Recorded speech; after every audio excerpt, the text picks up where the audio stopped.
जिन लोगों ने ये बात सुनाई कि महिलाएं घर में रहें, घूंघट में रहें, उनकी बहन बेटियां अमेरिका लंदन में हैं, और हम आज उसी प्रथा को मानकर अपनी बहन बेटियों को घर में रख दिए। हम अपने बच्चा को कहते हैं कि किताब बाद में खरीदेंगे, कपड़ा बाद में देंगे, लैपटॉप बाद में देंगे। ब्राह्मण समाज आता है, पूजा कराता है, उससे जो दान दक्षिणा मिलता है जाके अपने बच्चा को लैपटॉप देता है, कपड़ा सिलवाता है, दाखिला करवाता है। जब हमारे पुरखे इस देश पर राज करते थे तो वो 1000 शादियां नहीं करते थे। जब हमारे पुरखे राज करते थे तो मवेशियों के लिए भी सम्राट अशोक ने अस्पताल बनवाया था। जब हमारे पुरखे राज करते थे तो इस देश में 21 यूनिवर्सिटियां थी, वो भारत विश्व गुरु था और दुनिया भर के लोग तक्षशिला, नालंदा, विक्रमशिला पढ़ने आते थे। तो हमारे पुरखे कभी अपने जीवन के अपने स्वार्थ के लिए नहीं पले बढ़े हैं, उन्होंने राष्ट्र और मानवता की सेवा की है और हमें फक्र है। अगर कहीं अन्याय हो रहा है तो आपके पुरखों ने आपको सिखाया है कि आप वहां लाठी लेके खड़ा रहेंगे और अन्याय को रोकेंगे। जब इस देश का पिछड़ा, किसान, गरीब, दलित, आदिवासी पढ़ने लायक हुआ तो सरकारी स्कूल को बर्बाद कर दिया गया है ताकि आपका बच्चा पढ़ न सके। और अब 10% भी दलित, पिछड़ा, आदिवासी और बैकवर्ड नहीं है या पटेल नहीं होगा जो अपने बच्चों को प्राइवेट स्कूल में पढ़ा ले। आज सरदार पटेल साहब की जयंती है और मैं छोटा मुंह बड़ी बात नहीं करूंगा। सचमुच आजाद भारत के वो निर्माता हैं और एक लाइन मुझे हमेशा उनकी याद आती है। जब मैंने कॉन्स्टिट्यूएंट असेंबली का भाषण देखा, उसके बाद एक कार्यक्रम, मेरे दोस्त हैं वो राज्यसभा टीवी में थे, गुरदीप सप्पल, उन्होंने जब बनवाया संविधान तो सरदार पटेल ने कहा था डॉक्टर अंबेडकर साहब को कि मैं वो किसान का बेटा हूं जो बीज देख के फसल कैसा होगा इसका अंदाजा लगा लेता हूं, इसलिए संविधान सभा में तो आप ही को रहना है। ये सरदार पटेल ने कहा था बाबा साहब के लिए।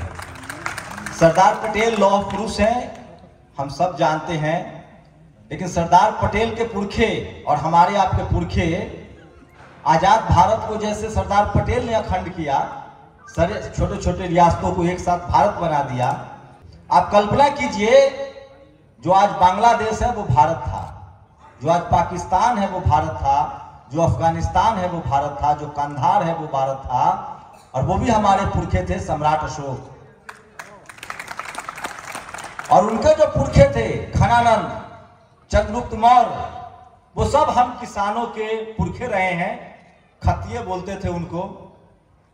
सम्राट अशोक, खनानंद, चंद्रगुप्त मौर्य हो, शिवाजी महाराज हो, साहू जी महाराज हो, संभाजी महाराज हो, ये सब हमारे पुरखे रहे हैं जिन्होंने इस देश के लिए अपना परिवार और अपना जीवन न्यौछावर किया है।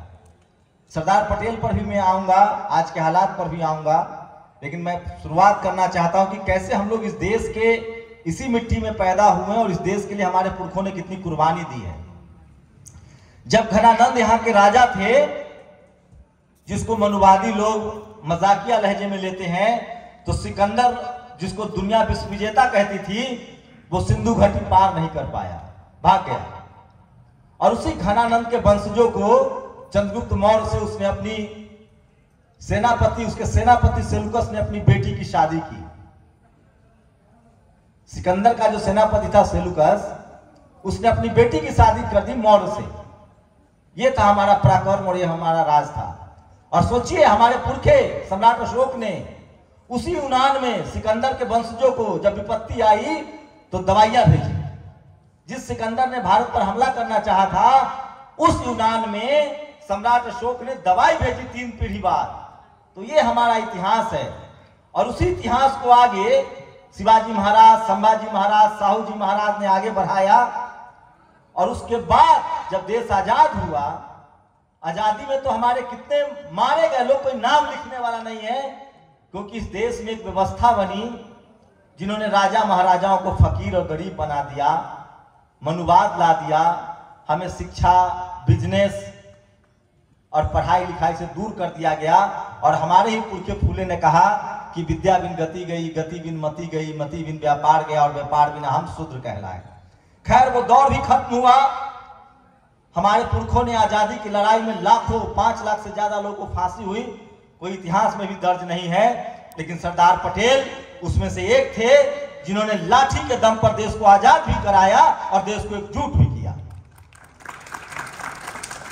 और इस देश के निर्माण में सरदार पटेल की भूमिका को कोई इनकार नहीं कर सकता है। और ये सच है कि उस दौर में अगर सरदार पटेल प्रधानमंत्री होते, बाबा साहेब फाइनेंस मिनिस्टर होते या उनको योजना आयोग मिलता तो देश की रूपरेखा कुछ और होती। ये सच है। सरदार पटेल के बच्चों को हम जानते हैं क्या? उन्होंने अपने लिए कुछ नहीं किया। ये भी हमारे पुरखे थे ऐसे। सम्राट अशोक की एक बेटा और बेटी था, महेंद्र और संघमित्रा। उन्होंने धम्म के प्रचार में दोनों को भेज दिया। हम उसी मगध की धरती से हैं, पटना से हैं, जहां हमारे पुरखे राज करते थे। लेकिन हमारा गौरव इतिहास है, जब हमारे पुरखे इस देश पर राज करते थे तो वो 1000 शादियां नहीं करते थे, वो शीलवान होते थे। जब हमारे पुरखे राज करते थे तो मवेशियों के लिए भी सम्राट अशोक ने अस्पताल बनवाया था। जब हमारे पुरखे राज करते थे तो इस देश में 21 यूनिवर्सिटियां थी, वो भारत विश्व गुरु था और दुनिया भर के लोग तक्षशिला, नालंदा, विक्रमशिला पढ़ने आते थे। और सरदार पटेल ने उसी सपना को जागृत किया और जब वो गृह मंत्री बने तो इस देश के कानून व्यवस्था को भी उन्होंने संभाला और किसी को नहीं बख्शा। जो भी देशद्रोही था, जो देश के खिलाफ काम कर रहा था, जो लोगों को आपस में जाति और धर्म के नाम पर बांट रहा था, जो महिला पुरुष में भेद कर रहा था, सरदार पटेल ने उसको छोड़ा नहीं। जिसको जहां सजा देनी थी उसको मिली। आरएसएस को बैन किया, उस समय लगा कि गलत है, तो फिर लगा कि ठीक है तो हटाया। तो हमारे पुरखे कभी अपने जीवन के अपने स्वार्थ के लिए नहीं पले बढ़े हैं। उन्होंने राष्ट्र और मानवता की सेवा की है और हमें फक्र है। लेकिन आज क्या हालत हो गई है हम लोगों की कि जमीन हम जोतते हैं, सड़कें हम बनाते हैं।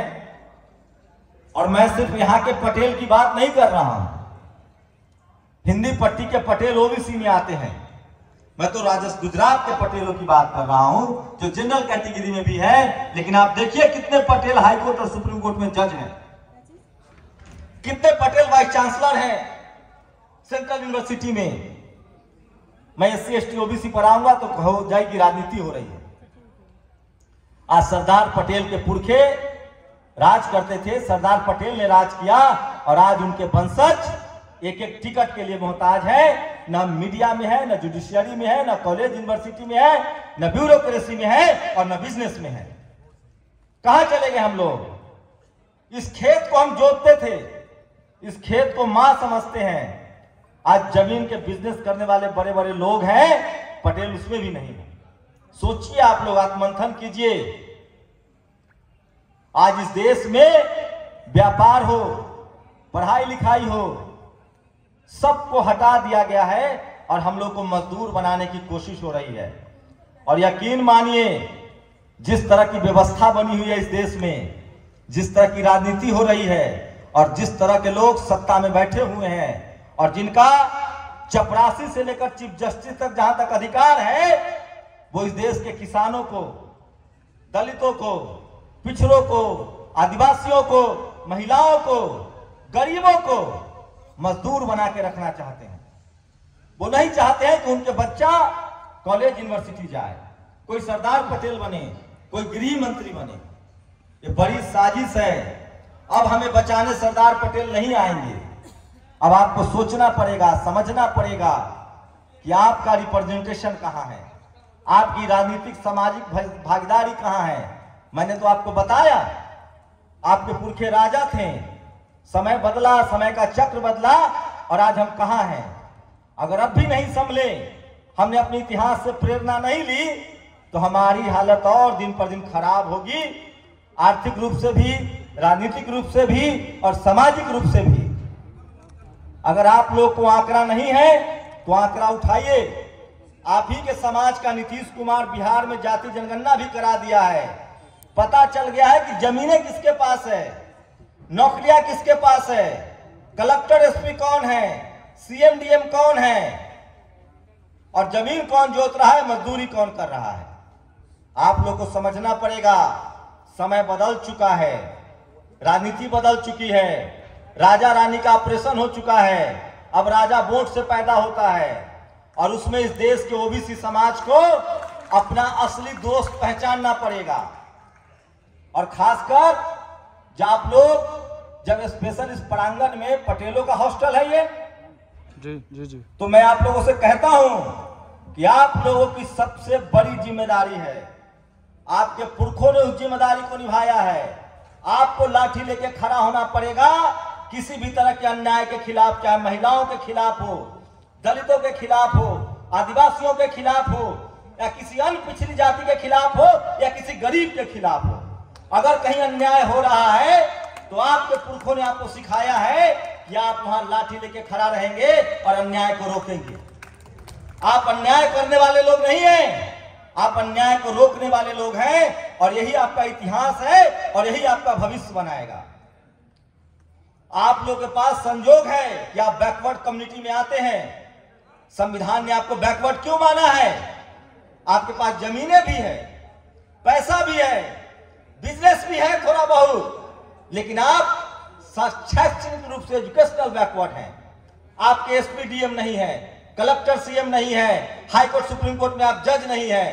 और जिसका ये नहीं होगा जज और कलेक्टर, एसपी डीएम, गृह मंत्री, होम मिनिस्टर, वो समाज अपने बच्चों को, अपने नस्लों के लिए बेहतर भविष्य की कल्पना नहीं कर सकता है। इसलिए आप लोग की जिम्मेदारी है, आप पूरे देश में हैं, आपकी जिम्मेदारी है कि आपको राजनीतिक साझेदारी बनानी पड़ेगी, हिस्सेदारी बनानी पड़ेगी। और सोचिए ऐसी क्यों नौबत आ रही है कि आपको अपना हॉस्टल चलाना पड़ रहा है।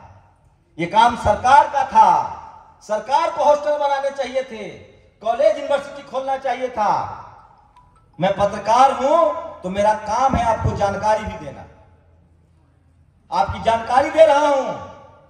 इस देश में पिछले 5 साल में 3 बड़ी नौकरियां हैं जो आपकी किस्मत भी बदलती है और देश का किस्मत भी तय करता है।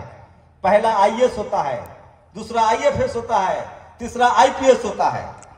2018 से लेकर 2023 के बीच 4300 ऐसे वैकेंसी निकली, लेकिन आपका हिस्सा चोरी कर लिया गया और आपको 1000 सीटें मिली, 1000 आपके सीटों की चोरी हो गई। आपको पता ही नहीं है। ये बहुत गंभीर विषय है। अगर आप सरदार पटेल होते तो ये बोलते, कहते, समझाते लोगों को कि क्या होगा आपके भविष्य का। आप लोग को पता है आज के डेट में शहर में रहने वाले जो सवर्ण समाज के लोग हैं, जिनके पुरखे अंग्रेजी स्कूल में नहीं पढ़े, इसी सरकारी स्कूल में पढ़ के बड़े हुए, मास्टर बने, टीचर बने, उनका बच्चा बीच के दौर में कलेक्टर एसपी बना और अब उनका बच्चा दुनिया भर के यूनिवर्सिटी में जाके पढ़ रहा है। वो भारत में नहीं पढ़ता है। अब सरकारी स्कूल बर्बाद किया गया है। जब इस देश का पिछड़ा, किसान, गरीब, दलित, आदिवासी पढ़ने लायक हुआ तो सरकारी स्कूल को बर्बाद कर दिया गया है ताकि आपका बच्चा पढ़ न सके। और अब 10% भी दलित, पिछड़ा, आदिवासी और बैकवर्ड नहीं है या पटेल नहीं होगा जो अपने बच्चों को प्राइवेट स्कूल में पढ़ा ले। मजदूर को मजदूर बनाने की साजिश है। क्या हालत है किसानों की? किसी से छुपा हुआ है क्या? सरदार पटेल भी किसान थे, बड़ी जोत की जमीन थी। किसान या तो जमीन बेच रहा है या किसान अपने बच्चों को पढ़ा नहीं रहा है। ये सब हालत इसलिए हुआ है कि आपको, आपके आमदनी के स्रोतों को बंद कर दिया गया है। आपको एक स्रोत पर जिंदा रहने के लिए कहा गया है। आपका एक बच्चा स्कूल कॉलेज में होता। चौधरी चरण सिंह भी किसान थे। वो कहते थे कि किसानों की दोहरी जिम्मेदारी है, एक नजर खेत पर तो दूसरी नजर संसद पर होनी चाहिए। हम लोगों ने राजनीतिक रूप से अपने आप को कमजोर कर लिया है। आज हमारे देश में जब देश आजाद हुआ तो सरदार पटेल एक ब्राह्मण प्रधानमंत्री बना तो एक किसान का बेटा गृह मंत्री बना। आज ये स्थिति नहीं है। क्यों? सोचा है कभी आप लोगों ने? क्योंकि आप लोग शर्मा रहे हैं, लजा रहे हैं। आपकी महिलाएं घरों में बैठी हैं। आप लोग को राजनीति करने पर शर्म आ रही है, राजनीतिक बातें नहीं करते हैं। ये सब करना पड़ेगा। और कुछ लोग करते हैं तो अपने ही लोग का टांग खींचते हैं। हम लोग क्यों है बैकवर्ड? बैकवर्ड हम लोग इसीलिए हैं कि अपने ही लोगों को नीचे दिखाना, अपने ही लोगों को आलोचना करना, ये मानवीय स्वभाव नहीं है, ये पिछड़े समाज का स्वभाव है। इसलिए हम लोग बैकवर्ड हैं। हमें बैकवर्ड नहीं बनना है। हमारे पुरखे सरदार पटेल ने हमें जो सिखाया है, हमें पढ़ना लिखना है, राजनीति करनी है, समाज को दिशा देना है, बिजनेस करना है, व्यापार करना है, कॉलेज यूनिवर्सिटी भी बनाना है। और सबसे बड़ी हमारी जिम्मेदारी है कि हमें गरीब, शोषित, वंचित के साथ खड़ा रहना है। एक बात बता रहा हूं मैं आपको, ये फैक्ट है, एनसीआरबी के आंकड़े हैं। 2 तरह का जातिवाद चल रहा है इस देश में। एक जातिवाद जो किसान कम्युनिटी है, जो ओबीसी की जातियां हैं, वो बकरी के लिए झगड़ा कर रहा है। आम तोड़ लिया कोई दलित, पिछड़ा, आदिवासी, उसके लिए झगड़ा कर रहा है। आप गन्ना काटने पर किसी को मार रहे हैं, आपका मेल सीधा हो गया तो मार रहे हैं। आप ये जातिवाद कर रहे हैं और आप जेल भी जा रहे हैं, बचेंगे भी नहीं, कानून है। और आपके साथ जो जातिवाद हो रहा है वो बताना चाह रहा हूं। आपके बच्चे जब कॉलेज यूनिवर्सिटी में जाते हैं तो पूछिए उनके साथ क्या दुर्व्यवहार होता है कि अच्छा कुर्मी हो, बैकवर्ड हो। बताऊंगा करता कौन है। आपके बच्चों के नंबर काटे जा रहे हैं, आईएएस के इंटरव्यू में नंबर काटे जा रहे हैं। बताएंगे जो वाइस चांसलर साहब है, प्रोफेसर, डॉक्टर हैं, सेंट्रल यूनिवर्सिटी में, आप यूनिवर्सिटी में प्रोफेसर नहीं है। जितनी 1 लाख से 2 लाख की वाली नौकरियां हैं, उसमें आप तेज पत्ता के जैसे हैं, गिनती के हैं। आपको चपरासी बनने दिया जा रहा था, उसका भी रास्ता ब्रेक कर दिया गया प्राइवेटाइजेशन लाके। क्या करेंगे आप? और वो जातिवाद करता है वो जो मनुवादी बैठा है, वो ही आपको समझाता है। गांव में पहले समझाता था हमारे पुरखों को, बीच में ज्यादा बच्चा पढ़ेगा तो पागल हो जाएगा, सबसे अच्छा काम है खेती, और अपने शहर में जाकर सरकारी नौकरी करके गुलछर्रे उड़ा रहा है। इसलिए हम सब लोगों को पढ़ाई लिखाई, बिजनेस, व्यापार, मीडिया, सिनेमा, स्पोर्ट्स, अपने बच्चों को इसके लिए तैयार करना पड़ेगा। तभी सरदार पटेल की तरह इस देश को फिर से कोई गृह मंत्री मिलेगा, कोई प्रधानमंत्री मिलेगा। इस देश को कोई पिछड़ा, दलित, आदिवासी प्रधानमंत्री चाहिए, तब जाकर स्कूल कॉलेज ठीक होंगे। जिसका पांव न फटा हो वो दर्द क्या जानेगा। जिसने किचन में, महिलाएं जानती है ना कि किचन में खाना बनाना कितना तकलीफ दे है। इस देश में बड़ी साजिश हुई है, महिलाओं का और भी शोषण हुआ है। महिलाओं का सबसे ज्यादा शोषण है, और जो गैर सवर्ण महिला है उनका ज्यादा शोषण है। एक मर्द जो होटल में खाना बनाता है, किसी होटल में देखिए महिला बावर्ची को, महिला खाना बनाने वाला को, जहां पैसा मिलता है वहां मर्द खाना बना रहा है और महिलाएं मुफ्त में घर में खाना बना रही हैं। और उसमें क्या खेल चल रहा है वो मैं समझाना चाह रहा हूं। आधी आबादी को आप घर में नहीं बैठाइएगा। और सबसे ज्यादा इस खेल में जिन लोगों ने ये बात सुनाई कि महिलाएं घर में रहें, घूंघट में रहें, उनकी बहन बेटियां अमेरिका, लंदन में हैं, पेप्सिको की चेयरमैन है इंदिरा नूई, और हम आज उसी प्रथा को मानकर अपनी बहन बेटियों को घर में रख दें। हमें सीखना पड़ेगा ब्राह्मण समाज से। सवर्ण समाज जो कहता है वो नहीं करना है, वो जो करते हैं वो करना है। वो अपने समाज के लिए पढ़ाई लिखाई के दरवाजे खोल रहे हैं। हमें किसी से दुश्मनी नहीं है, हमें किसी से दोस्ता नहीं है, हम सब भारतीय हैं, कोई बाहरी नहीं है। लेकिन जो अच्छा कर रहा है उसे सीखेंगे ना। हमें ब्राह्मण समाज से सीखना है। हम सत्यनारायण भगवान का पूजा कराते हैं, हमारा खर्चा वहां होता है। हम अपने बच्चा को कहते हैं कि किताब बाद में खरीदेंगे, कपड़ा बाद में देंगे, लैपटॉप बाद में देंगे। ब्राह्मण समाज आता है, पूजा कराता है, उससे जो दान दक्षिणा मिलता है जाके अपने बच्चा को लैपटॉप देता है, कपड़ा सिलवाता है, दाखिला करवाता है। तो कौन होशियार है? हम धर्म कर्म के खिलाफ नहीं हैं, लेकिन धर्म कर्म में भी आजकल उसी का चल रहा है जिसके पास पैसा है। जाइए काशी विश्वनाथ, स्पेशल कूपन करता है, पहले दर्शन हो जाएगा। जाइए आप पे ये महाकाल में है उज्जैन, जिसके पास पैसा है उसका पहले दर्शन होगा। कहने का मतलब ये है कि आपकी तरक्की कैसे होगी, आपकी नस्लों की तरक्की कैसे होगी। और जब आपका बच्चा पढ़ेगा लिखेगा, दुनिया देखेगा, तभी कोई सरदार पटेल पैदा होगा। इसके लिए पढ़ाई लिखाई जरूरी है, आपके बच्चों का हेल्थ जरूरी है। आज क्या है, राजनीति में माटी खोद लीजिएगा, सफल नहीं होइएगा। आज राजनीति में दूसरा रास्ता है, या तो आईएएस बनिए, डॉक्टर बनिए, इंजीनियर बनिए, बड़ा खिलाड़ी बनिए, या बड़ा पत्रकार बनिए, तब जाकर सीधे एंट्री मिलेगी। नहीं तो करते रह जाइए, पार्टी में उठाते रहिए जीवन भर, बीजेपी कांग्रेस में ये दरी बिछाते रहिए। नहीं मिल रहा है टिकट पिछड़ों को, बैकवर्ड को, मैंने जानता हूं मैं। ये सब समझना पड़ेगा। और आप हमारे अपने लोग हैं, हम आप ही के समाज से हैं, तो सारा नफा नुकसान गणित मैथमेटिक्स समझ रहे हैं। ये लड़ाई हमारे नस्लों की है, नहीं तो हमारी गरीबी और बढ़ेगी। और आपको लग रहा है कि आप तरक्की कर रहे हैं, तो आप सवर्ण समाज की तरक्की से नापिए खुद को। आप कहीं नहीं है रेस में। उसका भगौड़ा भी 10,000 करोड़ लेके भाग रहा है, और हम लोग खीरा चोरी के झूठे आरोप में या तो आपस में लड़ रहे हैं या जेल जा रहे हैं। आज सरदार पटेल होते तो हमारी समाज की दुर्दशा से बहुत दुखी होते। लेकिन ऐसा नहीं कि सब बुरा काम ही, खराब ही चल रहा है, कुछ अच्छा भी हुआ है।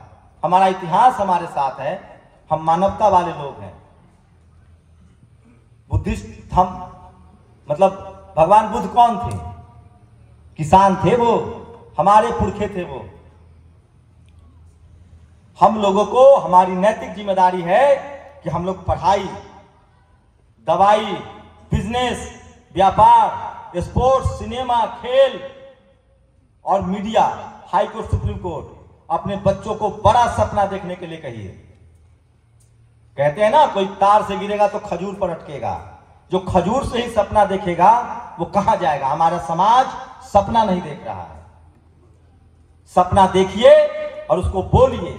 हम लोग सब काम जानते हैं, सड़क बनाना जानते हैं, रोड बनाना जानते हैं, धान उगाते हैं, गेहूं उगाते हैं, फसल उगाते हैं, सांड को नाथ भी देते हैं, बस जीभ चलाना नहीं जानते हैं। शर्माते हैं, लजाते हैं, सकुचाते हैं। हम लोग जिस दिन जीभ चलाना सीख गए, उस दिन फिर से कोई सरदार पटेल हमारे घरों में होगा, फिर से कोई गृह मंत्री बनेगा।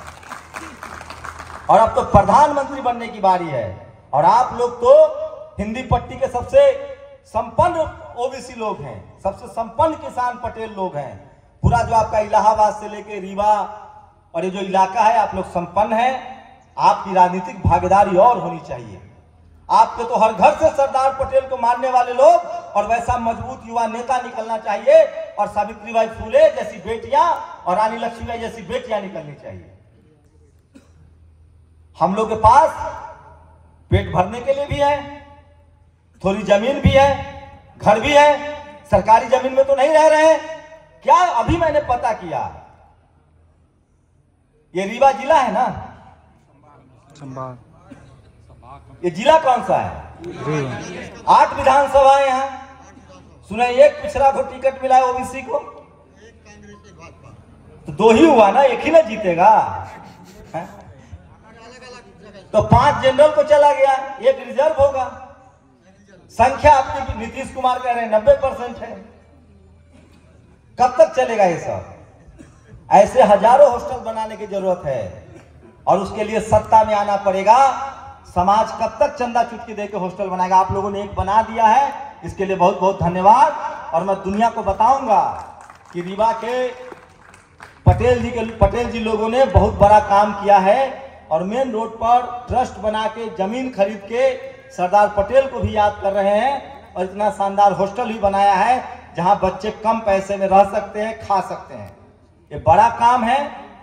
तो मुझे लगता है कि सरदार पटेल के बाद हम लोग का राजनीति में नीचे आए हैं। हम लोग, इस देश को एक ओबीसी प्रधानमंत्री मिला है, और उन्होंने भी कायदे से ओबीसी क्लेम नहीं किया। और जो अभी वाले ओबीसी हैं उनको तो हम जान ही रहे हैं। मीडिया भ्रमित कर रही है, वो आपको मैं देखता हूं। मीडिया हाँ, आज ठीक कह रहे हैं। टीवी और अखबार देखना बंद कीजिए।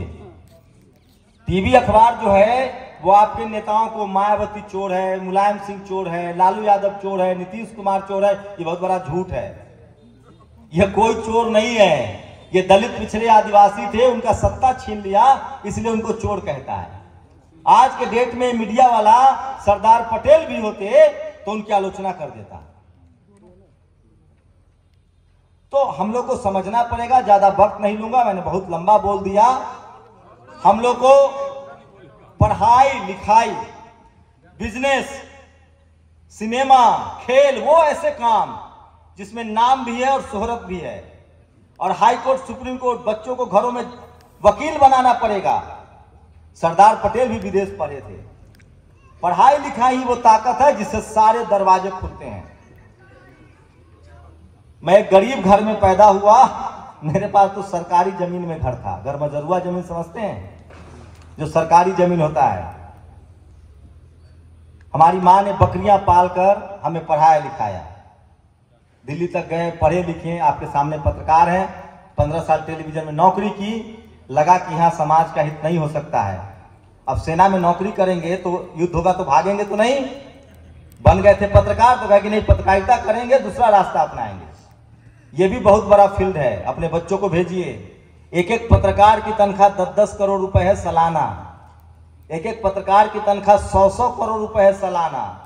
100 करोड़ मतलब एक महीना में 10 करोड़, और 10 करोड़ सालाना मतलब एक महीना में 1 करोड़।